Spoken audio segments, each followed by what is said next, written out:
that FIR exclusively for us here at CNN News 18, and I'm looking at that fine print of the FIR. The sections under that FIR, in fact, under the IPC are 120 BRW 403, 409, 468, 471 and 477A. But as Anshul was rightly pointing out, it talks about criminal conspiracy, dishonest misappropriation of property, criminal breach of trust by public servant. It also says there's forgery for purpose of cheating, using as genuine a forged document, falsification of accounts and criminal misconduct by public servant. Let's also now bring in our colleague Poonam to in fact explain what this FIR is all about and what this could potentially mean for Manish Sisodia. Poonam?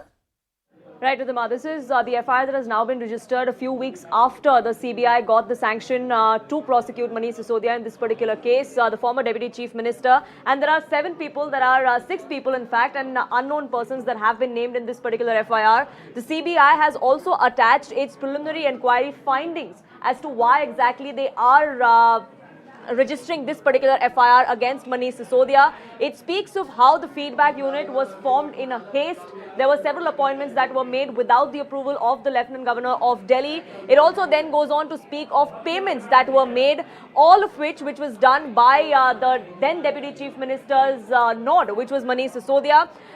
Let me just take you through the operative bit where Manish Sisodia is mentioned as far as the inquiry goes. And the CBI says that the inquiry has revealed that Manish Sisodia gave the approval that the special allowance for the feedback unit on a proposal that was moved by the then Deputy Director of the FBU. This note is from 2016.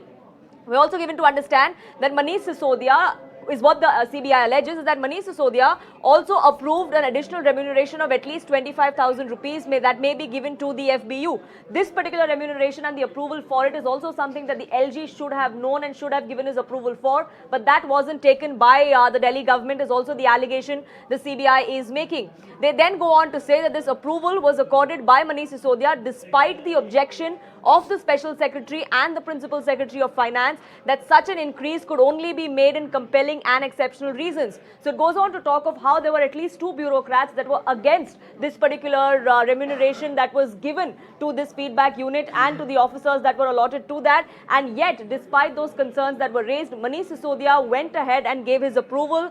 There is something fishy there and that needs to be investigated is also what the CBI then goes on to say in this particular FIR. Right. Poonam, thanks a lot for breaking those details for us. So as Poonam was rightly pointing out, in that FIR that we've accessed here exclusively, it also talks about the other accused people in this case: Sukesh Kumar Jain, Rakesh Kumar Sinha, Pradeep Kumar, Satish Khetrapal, Gopal Mohan and others. But what is important to note is the charges against Manish Sisodia as far as this case is concerned: criminal conspiracy, dishonest misappropriation of property, criminal breach of trust by public servant, forgery for the purpose of cheating. If Anshul is still with us, Anshul, this is going to be more trouble as we were discussing earlier. What has been the Aam Aadmi Party's position as far as these charges are concerned, because these charges are new? Well, yes, the Aam Aadmi Party has clearly come out and said that nothing of this sort had happened, and in fact, the Delhi BJP had carried out a massive protest against Manish Sisodia as well regarding this matter, regarding the matter of feedback unit as well.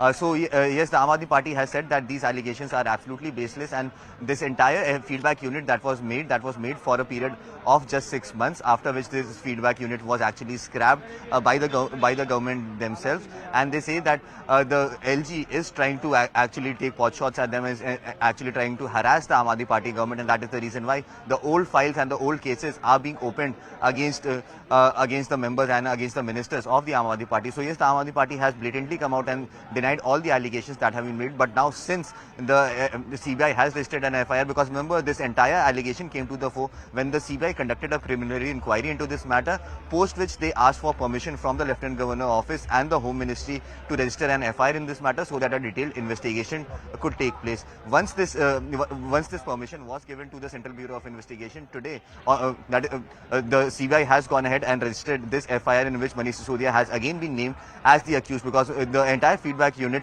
was reporting directly to Manish Sisodia himself. So Manish Sisodia has become an accused in this matter. So yes, the troubles are mounting for Manish Sisodia, even if he gets any sort of relief from the Enforcement Directorate, because remember, tomorrow is the day when Manish Sisodia's custody to the Enforcement Directorate is is going to come to an end. Post which, if the CBI deems necessary that they want to register some statements or register some ask some questions to Manish Sisodia, then Manish Sisodia could again go to the CBI custody, this time in the matter of the feedback unit. So yes, trouble definitely seems to be mounting for Manish Sisodia day in and day out. But yes, it remains to be seen how does the Aam Aadmi Party come out and defend these allegations, although they have already denied these allegations. But yes, we are expecting that the Aam Aadmi Party might come on the streets again and again.